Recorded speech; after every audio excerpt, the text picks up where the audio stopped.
So, on behalf of the IFFK and the Chalachitra Academy, I welcome you both to this discussion. Unfortunately, this year, because a lot of people could not travel, we are recording these discussions online and putting them online. So you'll see them on the YouTube channel, on our YouTube channel, so on and so forth. Nandini is, of course, a very well-known critic and has been working closely with the festival for many years. Lijo, of course, needs no introduction as the new face of Malayalam cinema. He's, I think, known all over now. He's won numerous awards. And what I think I need to say is that very specially we thank you from the IFFK for keeping the Churuli premiere for us. That's really important that you kept it for the Kerala Film Festival because for us, actually, Malayalam cinema is such an important thing. And so we thank you for that. And we'd really love to hear this discussion and know what went behind the making of the film and what you have to say. So thanks so much to both of you for being here. And I'll now leave you to the discussion. Thank you. Thank you. Thank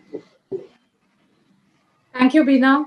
Thank you, Beena, and thank you, IFFK, for this wonderful opportunity. Hello, Lijo. Having followed your films for a long time, Churuli was a really fascinating experience. When I watched it, there were so many reactions I had to it. It had elements of a thriller. It had elements of a folk horror film almost. There was an existential quest going on within the film. And then there was a science fiction element, which I wanted to ask you sort of, were all these elements there in the story on which you have based the film? I should say not exactly. The short story don't have all these elements, like you said, the horror, science fiction, thriller kind of elements.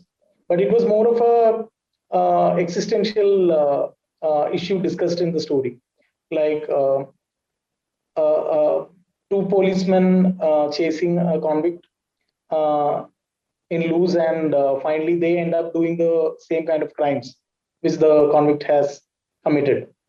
So, but we have put together all these elements of science fiction and thriller and such things around it, and combinedly to give a different kind of a setting, which is very unusual for a Malayalam cinema. To set the whole idea in a ground like this, which gives you a lot of surprises, I guess. Yeah. I, of course, immediately went online and started Googling Churuli, Kerala, and of course, I didn't find the place. So tell us about what kind of a place is this? Your film is open to multiple interpretations, but at one level, is it is it a holding zone for criminals? Is it a purgatory? Is it a place where judgment is given? What is it? Or is it one long bad dream? What is going on in the space? Churuli, there is a actual place called Churuli. For me, Churuli is something like a spiral or a labyrinth where you enter and you lose track of your journey. Right. So, but at the same time, as you said, the existential question for everyone remains in the film and the story, like how it is discussed in religious texts like Bible, like heaven, hell, and purgatory, like how the whole idea shaped within me from the last two of my films, like Himayo Jellikattu and Churuli. I would love to keep it together to form a trilogy which we hadn't planned when we started Himayo. But all these films have something common in it, which is life, death, and afterlife So what is beyond is a question in all these films, according to me. So it's better to keep it undefined. I'll say, so that when every single person who watch the film or think about it will have to answer all these questions, or rather find answers of these questions by themselves. So that is where the film has its uh, unique setting, I guess. Right. The setting, of course, the physical location of the film is so important to what goes on in it. Did you shoot at the high range, I believe? So tell me about how you found this location. We did. A lot of people said that when I have not come down the hills, since Jallikattu, but it is of course somewhere close to where we shot Jallikattu, that is Kattapanna. This is a place called Kulamava. Kulamava is in Idukki. We went deep inside the forest and shot it deep inside. They have a tribal setting in there, and a lot of these actors are actual people from the tribal settlement. Like, for example, the lady, the person who works in the toddy shop is a person from the tribal setting, and the man who everyone fears is the Mopen of their tribe. And a lot of other people have acted in it who happen to be this greatly talented people who happen to be the first time actors in the film. But I'm sure they all have given a very new look to this kind of a cinema. Right, right. So one of the key scenes in it is that scene where you go from one world to another. The scene where the jeep goes over that very small and precarious bridge. It looks like it's going to fall any minute. Could you tell me about filming that scene? According to me, the bridge scene, which transports you from the real world to the to a world which is not so real, rather a place of lot of mysteries. So that particular bridge in the film, for me, worked like a transportation to the other world. So we actually looked out for a lot of bridges in and around that place to shoot this without spending a penny, because the film itself was like a very small film when we started it. So later we had to set up the whole bridge and do the shoot. And I have to thank our art director Gokul Das, who was our art director in the last film also, Jallikattu. But I have to say this because a lot of people haven't noticed his work in Jallikattu and haven't noticed his work in Churuli either, because it doesn't look like sets. Exactly. He is so good that for example, the toddy shop in the film, Pengal Tanga's house, which is like a spaceship in itself. The bridge, the last sequence of Jallikattu, the bull itself, and he has done such fabulous work and has gone unnoticed. So I have to take his name and thank and congratulate him for the kind of work he has done for both these films.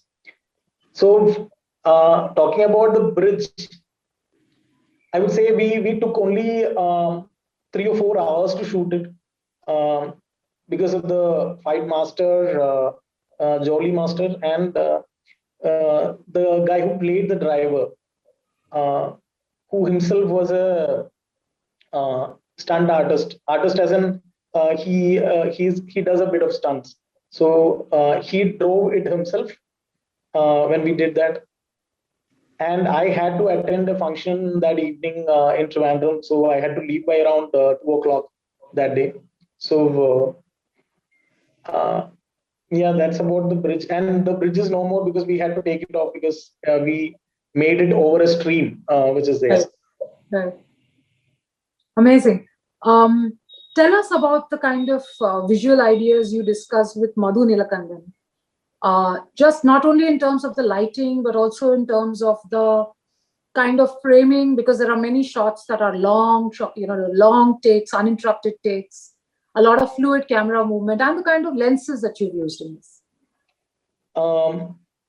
Madhuchetan just painted Churuli, I would say. I would love to say that because we discussed about the kind of feeling we should have when you watch Churuli, the greenery around, the lush, and uh, the fear and mystery you should feel around the film. So such things came in some so smoothly in the film because of his work, I would say. And I'm sure when he works with a lot of preparation in most of the films, and in Churuli or my way of working is, I mean, has a lot of spontaneity and impulse in it.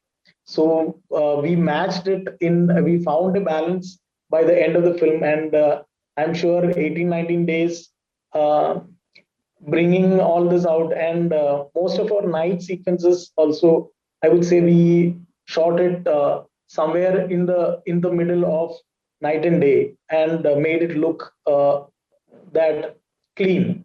So all these are like his his work, and I'm really glad that when I got an opportunity to got him get him on board and get this kind of a result, because when that is something which everyone discuss when I discuss about Churuli to someone. Yeah. Right. So you have a reputation for shooting very fast. I mean, I find it hard to believe this film is made in under 20 days. How does this happen? Do you do a lot of prep work? How do you do it? That is something which, because I just want to see the film as fast as possible. An idea in mind, I mean, as quickly as possible on screen. So maybe that makes it faster. So at times it's too quick for everyone around, I feel. But uh, I mean, that is the kind of pace it happens, and it's not something which we rush in. We take our own sweet time and shoot all this.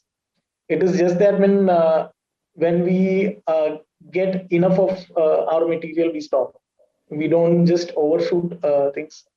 Um, Maybe because of that. And in this film, I'm saying that this is one film we had shot things more than what we required. So we have more material to add to what we have made right now. So which means that this approach necessitates the involvement of an editor who really is seeing the film through your eyes, right? Of course, Deepu has worked with me from Imayo, and his eye for great shots and the right pick of shots is amazing. And it's not only just the right shots uh, to cut it in such a way that to make it look smooth. I mean, not to make you feel a cut is also important. And Churli, according to me, is more of a edit film.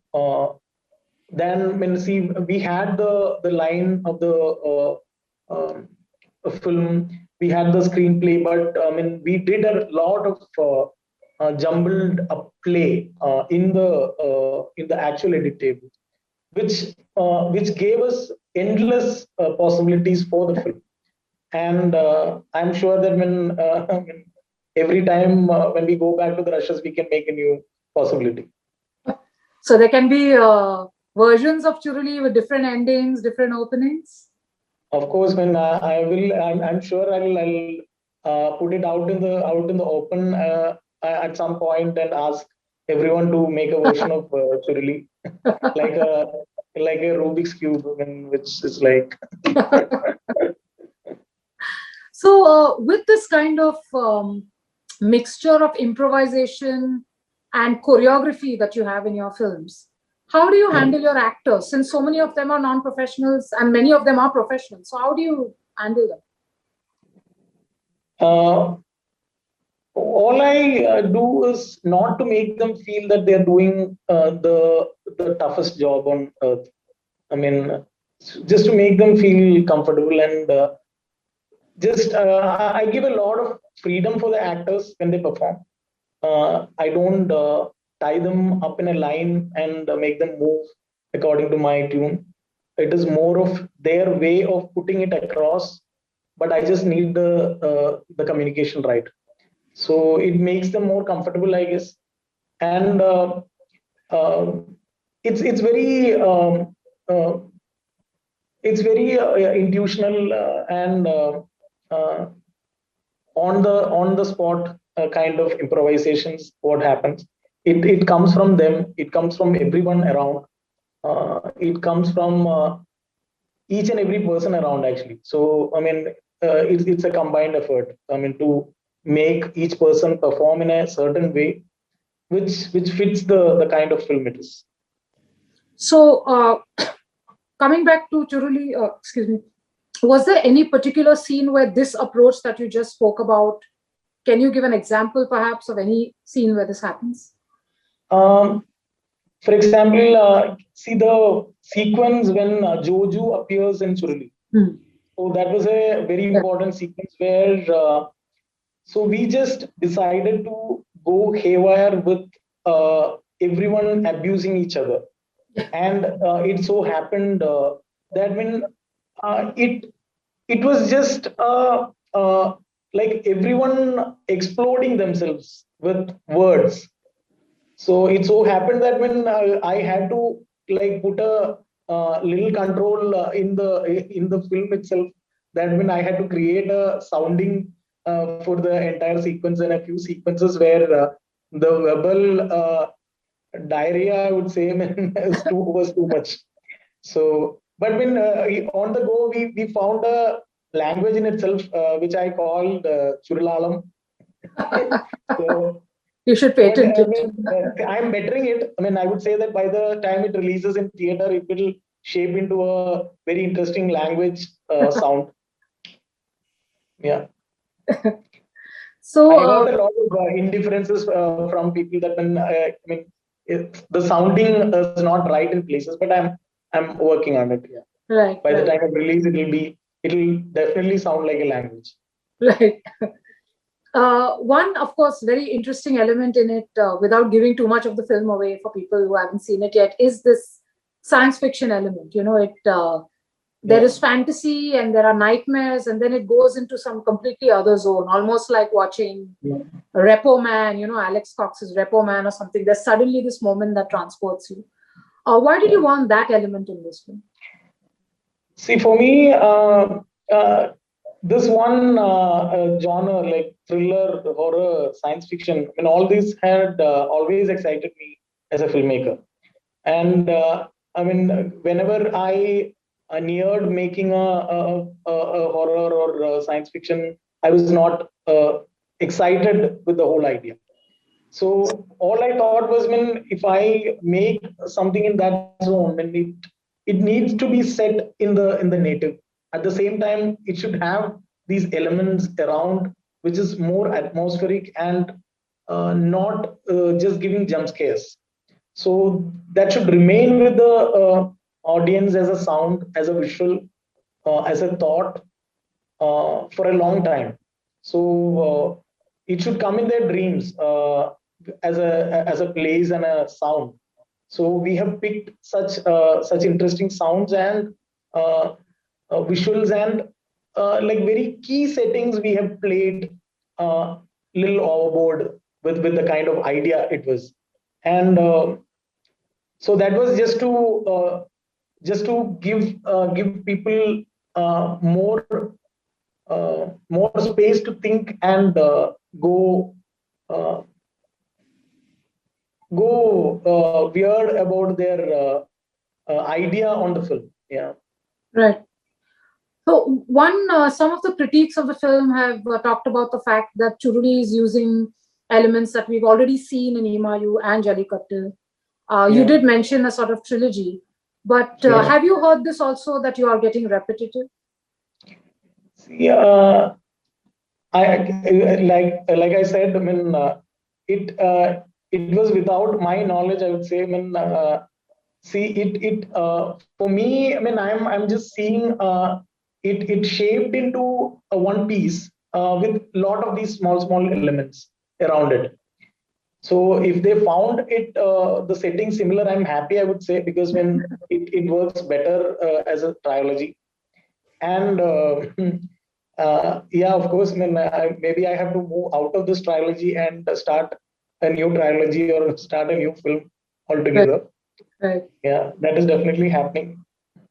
I guess one of the common elements, apart from the specific stories and settings, is this exploration of human beings, particularly men, being really pushed into situations, encountering chaos and so on.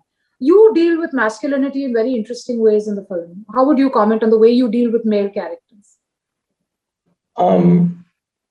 Maybe it's all these stories occur in such places. For me, Imayo had some very beautiful female characters. Jallikattu placed women in the right places where they had to be the triggering point of the film. Rather, I mean, they are the reason for a major event to occur in the film. And when it comes to Churuli, I would say that when the setting, wherever it demanded, when I have used female characters in a nice way, they are strong too, according to me. Maybe because I am in the middle of more stories which deals with masculinity, or where my observations go to such places that when I have not ended up doing a film with more feminine angle to it. But at the same time, my second film, City of God, was three characters who were who I mean, which I think were the center characters of the film, and who were played the subs like Indrajit or Prithviraj or Rajiv Kullai in that film were all sub actors. Rima, Parvati, and Shweta were the lead in City of God. That was my second film, and at that point, definitely it was like a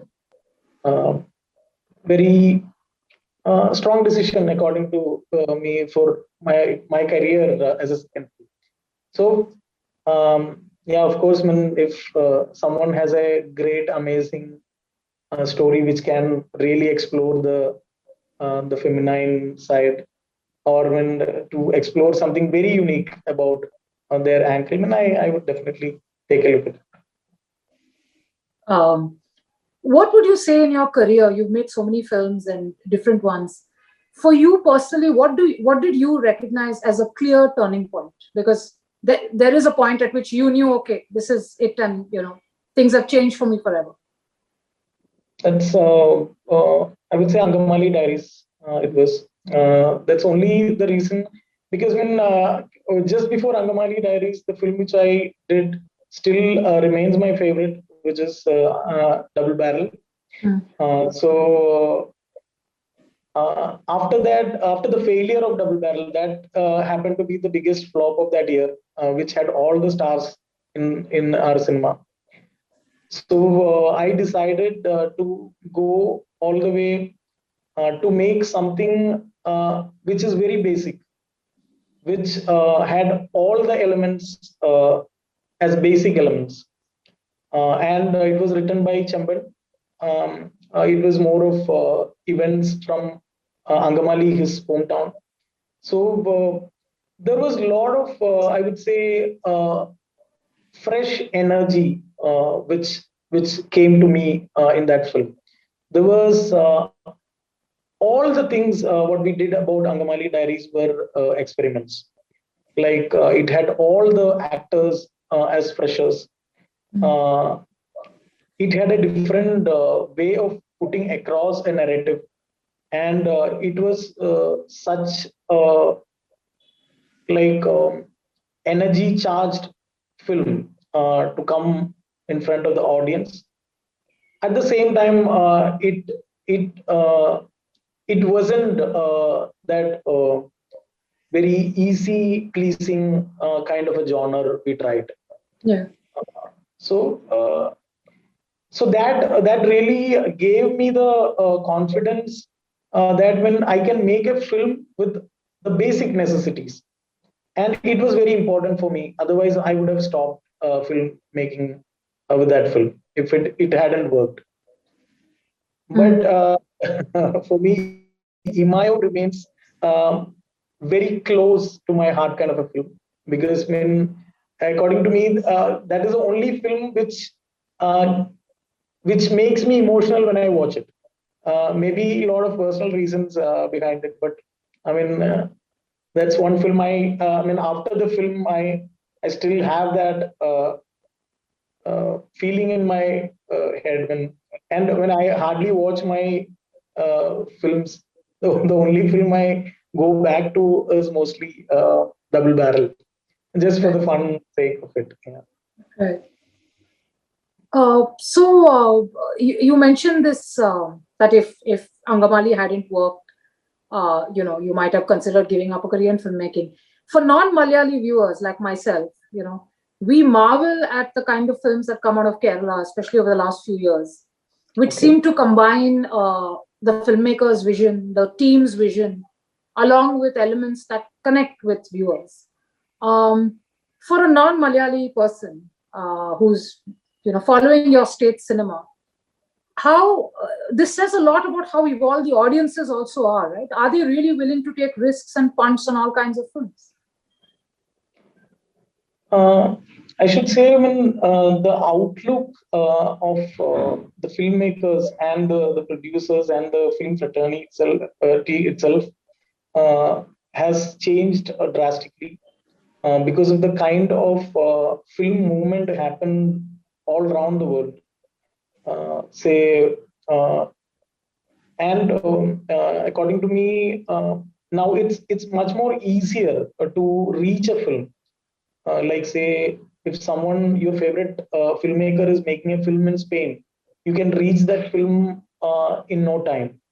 So that gives you such exposure to the world cinema, and the kind of ideas you pick and the kind of people you want to reach slowly became global. So I'm sure that the ideas are more universal nowadays, which people pick. Rather, it is just for the region's sake. So I feel that there are filmmakers from all over India who makes films which are more universal now. So that makes a huge difference as India, as a place, as a filmmaking industry, to come out with such amazing work. So where does Churuli go from here? I'm guessing it will go to a few more festivals, but what is the distribution plan? As of now, we've not planned anything as such. So let's see, on the go, we'll decide what is best for the film. But we will wait for the festival to be over and see how we can place it in such a nice way. I mean, whether it should go have a festival run and then go to the audience, or how it should reach the audience. I mean, it should be a combined decision by the producers. Right. And will the film be edited differently in a few weeks from now? Will there be a Churuli 2.0? I'm sure. I mean, I would love to because I'm definitely trying to attach an experiment with Churuli as early as possible. I'm working on something which I'm sure will be an experiment in the medium itself. So hopefully, when it works, if it works, I'm really happy. Well, we look forward to that. Thank you Sure, so much, sure. Lijo, for a wonderful discussion, and Thank good you. luck with Thank you, Churuli and Nandini. everything Yeah. else. Thank you. Yeah, thank you. Thank you.